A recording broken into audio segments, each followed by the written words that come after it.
Sen Jeune Radio et TV est disponible maintenant à Tambacounda. mbokk yi asalaamaaleykum ñu ngi leen di nuyu di leen ziar bu baax a baax am mbégte contentement bu baax jàkkaarloog yéen à tout temps à travers Sen Jeune TV donc tey nag dañoo sol suñu dàll ñëw seet si GIE des jeunes travailleurs à travers seen émission bâtir l'avenir ci loole nag ñu ñëw fas yéene waxtaan ak ñi nga xamante ne ñoo créé GIE bi en tout cas depuis sa création jaar-jaaram ba mu egsi fu mu egsi tey ki ñu fi dalal mooy di El Hadj Mamadou Boye Diallo El Hadj maa ngi lay nuyu. maa ngi lay fay Ibrahima du la jaajëfal bu baax a baax. mbaa yaa ngi si jàmm. sant yàlla alhamdulilah. ma bàyyi la nga présenté wu suñu mbokku téléspectateurs. maa ngi tudd El Hadj Mamadou Boye Diallo di ndaw Tamba nekk directeur exécutif GIE des jeunes travailleurs GIE des jeunes travailleurs nekk entreprise boo xam ne ñun dañuy yëngu ci lépp loo xam ne mooy consommer local mooy bay dundee donc basé ici à Tamba di jaay un peu partout aussi au Sénégal di jaay tamit bitim réew. ok merci ci présentation boobu noonu donc GIE des jeunes travailleurs pour commencer est-ce que mën nga ñu wax naka la sosoo ak fan la toll. waaw GIE des jeunes travailleurs boo xoolee dafa sosoo ci association des enfants et jeunes travailleurs du mouvement africain des enfants et jeunes travailleurs donc bu ñu créé en 1994 à Bouaké donc jubluwaay mouvement yi mooy dajale xale yi vraiment revendiquer seen droit droit à la vie droit à la joie extra droit au travail droit à l'épanouissement et à l'insertion léegi 1994 2007 lañ ko installé fii Sénégal 2007 ba 2016 ñun lañ ko installé en tant que association initialement liggéey bi lan la woon mooy ñu jiitu woon dañ doon def pour insérer xale taalibe yi ut ay dons ut ay œuvres caritatives extra pour dimbali association bi mais ñun ñu ñibbisi nekkoon bitim réew ñibbisi amaat yeneen perspective amaat yeneen gis-gis ndimbal balaa muy neex que nit ki mën a créer boppam richesse maintenant mën a dépendre ay externe ay ressources externes donc foofu la ñu naan ok pourquoi pas léegi ñu pivoter ko sur des activités génératrices de revenus nga xam ne dañuy centraliser jeunes yi ci àll bi comme fii defar ay chaîne de valeur ñoom ñu leen di pousser ci production agricole ñun ñu nekk ci transformation ak distribution bi donc comme ça am nañ benn chaîne de valeur bien nivelée tout en restant fidèle ak suñu idéologie mais aussi tout en poussant jeunes yi vraiment à aller vers à l'essentiel mooy la création de la vraie richesse donc moo tax ñu sos ko en 2022 tuddee ko GIE des jeunes travailleurs donc GIE des jeunes travailleurs ñu commencé nag dugg vraiment ci volet économique bi tout en plus que association bi dañuy def ay activités des fois à caractère social lu jëm ci MGF lu jëm ci environnement reboisement éducation des filles scolarisation yooyu yëpp mais en quelque sorte nii mooy suñu historique bu fu ñu toll nii. ok tey wax nga seen slogan mooy bay dundee est-ce que mën nga ñu wax lan ngeen di béy ak naka ngeen koy béyee procédure bi ba fan ngeen jaar ba am hectare ñaata hectare ngeen di béy loolu yëpp ak rendement bi est-ce que mën nga ci ñëwaat un peu. waaw bay dundee mooy comme li ñuy wax lekk loo xam ne ci suuf la commencé daanaka loolu ñuy waxee principe de souveraineté nationale tey suñu spécialisation bu gën a rëy mooy foño bi donc foño bi daanaka boo xoolee production Sénégal bi dafa xaw a faible ñu ngi ci 6 000 tonnes par an foo xam ne Guinée wala Nigéria ñu ngi ci 100 ba 80 000 tonnes par an donc dafa xaw a ndaw par rapport ak dëkk yooyu donc li ñuy béyle fii dañ koy jéem a transformer béy foño nag xam ne béy foño c'est pas du lu métti donc juste que na nga am benn suuf boo xam ne c'est bien labouré nooy na sandi foño bi sandi graine yi voilà après lu si des li ay activités de routine d'entretien léegi bu ñu paree production bi donc dañuy liggéey tam ak ay coopérative boobu tamit day jël production bi centraliser ko après yónnee ñu ko jaay ñu ko ñun ñu transformer ko. ban coopérative. Société coopérative des jeunes travailleurs. Okay. Donc am na coopérative am. Donc qui regorge aujourd'hui pas mal de producteurs. Nous sommes au nombre de 250 acteurs. ñenn ñi ngi ci filière bovine ñenn ñi ngi ci aviculture ñenn ñi ngi ci transformation bi ñeneen tam ñi ngi ci production agricole donc c'est en quelque sorte benn groupe générationnel boo xam ne tey dañoo am benn idéologie mooy lan tey pour changer tey suñu nekkin il faut ñu créer des activités génératrices de revenus donc ma ñëwaat ci transformation bi donc process bi xaw naa compliqué parce que foofu la problème yi gën a bëri mooy raxas foño bi parce que y a beaucoup de sable parce que foño dafa nekk affaire boo xam ne dafa xaw a sew raxas bi donc ça nous prend un peu de temps d'autant plus que actuellement amuñu beaucoup de recherche sur ça maanaam amuñu benn mécanisation bu doy automatisation sur ça léegi après foofu lañ koy defar def ko dans des emballages de 1 kilo après voilà ñu jël yóbbu ko vraiment dans les autres marchés pour pouvoir jaay ko affaire yooyu noonu quoi. tey en tout cas yéen seen spécialité foño la. à un moment donné ay ndaw comme ni nga ko waxee ngeen décidé wu lancer ci wàllu mbay lu tax ngeen taamu foño bi. bon foño bi dañoo jàpp ne tey actuellement c'est une filière vraiment porteuse. Filière d'avenir la. Pourquoi parce que tey boo xoolee tey chaque année ñi ngi diagnostiqué présent plus de 2500 cas de diabète au Sénégal te boo xoolee diabétique yooyu yëpp yu si ëpp consommation excessive de gluten la donc consommation excessive de gluten mooy waral ne tey diabétique yooyu yu si ëpp amuñu alternative par rapport au kii par rapport au riz. Effectivement léegi nag le foño se positionne sur ci benn anam bu xaw a am solo. Premièrement il se positionne parce que mbayam méttiwul parce que 8 à 10 semaines la de temps de maturation donc xaw na adapté ak suñu cycle pluviométrique ci suñu nawet daanaka yomb na sax. Deuxièmement mooy le marché boo xam ne day évoluer chaque année parce que boo xoolee rien que le marché mondial c'est chiffré à plus de 100 et quelques milliards de dollars yoo xamante en matière de chiffres parce que tous les personnes diabétiques tey ñu ngi wër ay alternatives avoine bi naam baax na yeneen yi nag sarrasin yi baax na mais conditions yi ñu koy béyee et aussi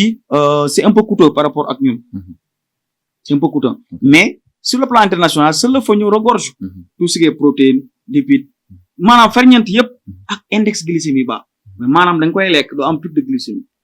donc quelqu'un koo xam ne day wër vraiment benn régime boo xam ne à faible taux de glycémie donc foño bi mooy alternative donc léegi gis nañ actuellement demande bi mu ngi yokku parce que malheureusement comme je vous l'ai dit taux de diabète bi mu ngi gën a di yokk chaque année donc les gens cherchent vraiment des alternatives et on se positionne sur cette filière là et booba léegi alhamdulilah ñu ngi ci jéem a def li ñu mën et voilà on se fait découvrir et aussi on fait découvrir aussi la région à travers benn label boo xam ne tey boo waxee tey foño Sénégal oriental ngi njëkk xalaat quoi. D'accord sur ce est-ce que tey gouvernement bi gis na liggéey bu am solo bi nga xamante ne yéen a ngi koy def est-ce que ñu ngi xalaat ay perspectives yoo xamante ne dina leen gën a may doole surtout yéen GIE bi ak ñëpp ñi nga xamante ne ñu ngi ci wàllum mbay foño. waaw gouvernement bi certes am na ay accompagnement ci côté encadrement ci côté kii mais des na xaw naa des lu bëri par rapport ak yeneen filières yi tey filière arachide bi wala ak yeneen spéculation voilà da ngay gis des fois ay subventions yu bëri mais foño bi dafa des moo waral ne mu xaw a naqaree am waaw donc état bi xaw naa des tuuti ci côté dugal loxom mais par contre mi ngi def ay jéego yu am solo mooy ci côté structuration filière bi ci côté xool naka lay commencer du investir dans les recherches et développement à savoir ISRA tey vraiment mi ngi liggéey ci ay variétés yu am solo donc peut-être xam naa ne ça va prendre du temps mais ñu ngi si góorgóorlu daal quoi. yéen est-ce que yéen a ngi teg ay mécanismes pour gën a vulgariser foño bi ak wane importance bi mu am pour que en tout cas gouvernement bi gën cee dugal loxoom. waaw ñu ngi def ay mécanismes yu am solo d'ailleurs foire yëpp daanaka dañuy participer foire nationale yëpp ñu fi am que ce soit FIDAK international kay FIDAK ak Afrique ak FIARA ñu ngi def ay exposition ñu ngi def vraiment ay dégustation parce que ci exposition bi dañ koy def journée mondiale halal bi passé on l'avait fait avec la présence de l'ambassadeur de l'Indonésie et de la Malaisie donc gars yi ñu ngi koy découvrir ndànk-ndànk parallèlement aussi voilà via les canaux ay réseaux sociaux wala ak rajo yi ak télé yi donc ñi ngi dem du expliquer gars yi du sensibiliser tey yan gain lañ am pour cultiver le foño et pour valoriser filière boobu donc gain yi ci am comme je l'ai dit dafa xaw a bëri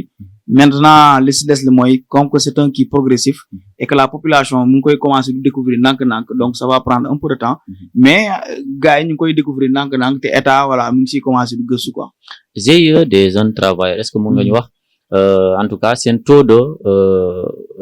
de cultivation maanaam li ngeen di béy. ci boo leen ko doy xayma ci tonnage ñaata la par année. bon buñ ko doon xayma. mun naa wax ñu ngi ci ay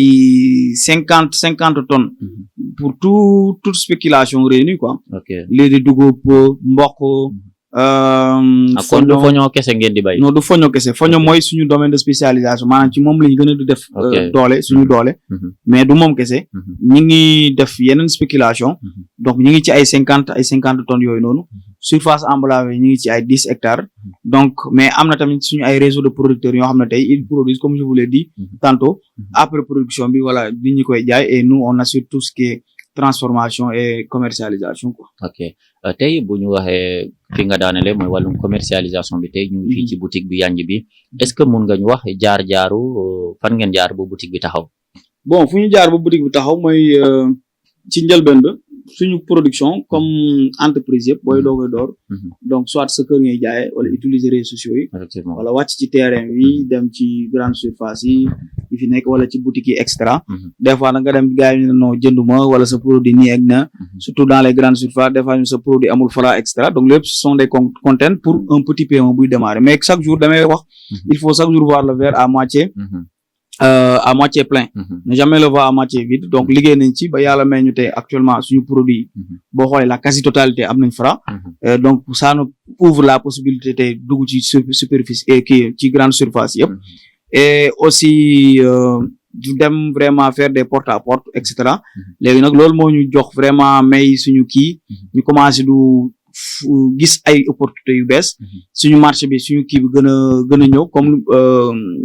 ce qui est plus important mooy tey ci entrepreneuriat il faut nga am traction liggéey boo ko def si marché bi bu bëggul sa produit rek plan marketing et aussi il faut marché bi bëgg sa produit na nekk produit bu gën a rafet na nekk produit bu gën a innovant mais si ça ne règle pas un problème et que y a amul désirabilité da nga am problème tey vraiment pour se faire de cash parce que cash boobu moo lay mën a permettre ngay defar ngay nga xëcc boutique moo lay mën a permettre ngay jënd oto mooy mën a permettre ngay recruter extra mooy survie entreprise donc sans loolu mooy xaalis bi koppar bi ngay gagné entreprise du mën a dund et par la suite ñu gis ne vraiment l'opportunité se présente ñu gis ne tey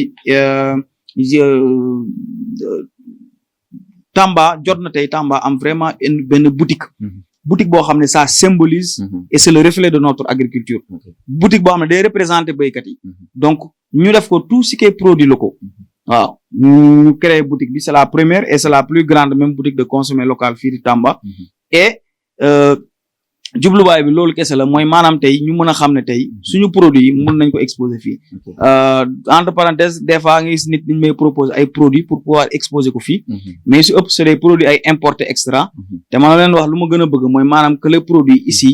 ñu boutique promotion daal bay dundee la voilà tout ce qui est local donc en parlant de ça maintenant tey est-ce que mën nga ñu wax en termes d'emploi seen GIE bi en tout cas ban apport la ci indi wala en tout cas surtout ñaata emploi la ci créé ban rôle la ci joué waaw heure bi ñu ngi ci 12 emplois permanents et que ñu ngi liggéey avec des associés des saisonniers extra au nombre de 8 donc boo koy cumuler nous sommes au nombre de 20 léegi am nañ aussi des emplois indirects mooy maanaam les partenaires auxquels yoo xam ne di ñuy liggéey ak ñoom mooy les producteurs ñoo xam ne dañuy am revendeur extra mais lu gën a neex ci affaire boo xoolee presque nous sommes à 80% que de jeunes moins de 35 ans wala moins de 40 ans et aussi c'est une révolution portée par les jeunes donc dañoo toogoon ay situation yoo xam ne tey c'était un peu chaotique et c'était compliqué on s'est dit que non changer tey suñu dundu ñu ñoo ko war a mën a def et on a tout ce qu'il faut jàng nañ yàlla may nañu chance jàng nañ xam nañ àdduna lu muy fonctionner te tamit vraiment xam nañ fu ñu jëm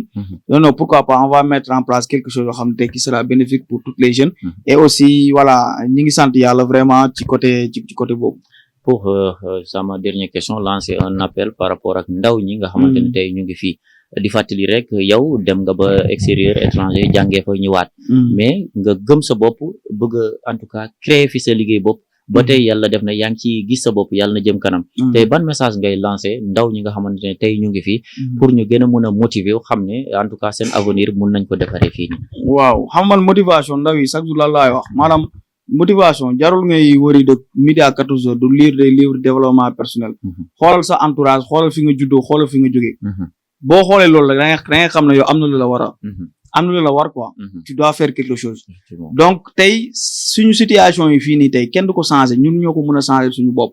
kenn du jógee fee bitim réew wala kenn du jógee fee ne seexal ñu lem defaral ñu affaire yi sur le plat mu ne am jël leen lépp lu avancement yu mën a am ci àdduna bu mu daj amagul avancement boo xam ne miracle la amagul fenn même diine gi sax buñ koy sànc ba léegi fuñ toll ni xeex la ba fu mu toll ni amul looy am loo xam ne tey da ngay toog sa kër wala nga def liggéey boo xam ne non da ngay joxew ba mu jeex te liggéey boo liggéey yàlla fay la yàlla moo la ko wax te yàlla il tient toujours ses promesses donc loolu laay wax gars yi ñu dellu ci liggéey bi comme suñu GIE bi nu mu tudd GIE des jeunes travailleurs ñu dañu jàpp ne liggéey gàllaaj la quoi liggéey boo liggéey rek yàlla na la fay voilà. jërëjëf El Hadj Mamadou Boye Diallo c'était votre émission Bâtir l'avenir amoon mbégte contentement baax en tout cas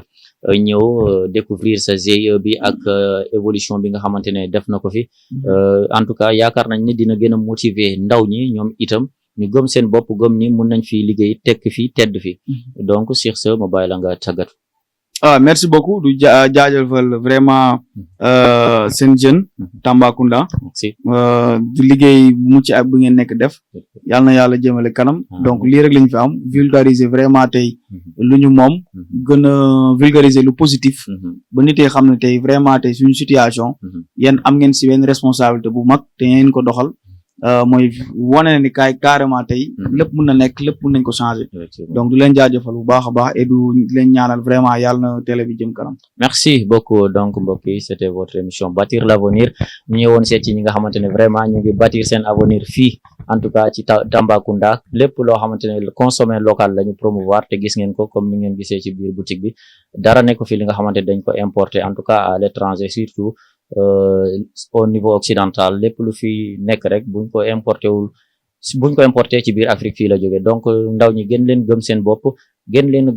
ngeen xam ne réew mi mun nañ ko defaree au niveau local donc di la jox dig daje ba benn numéro jërë ngeen jëf merci beaucoup.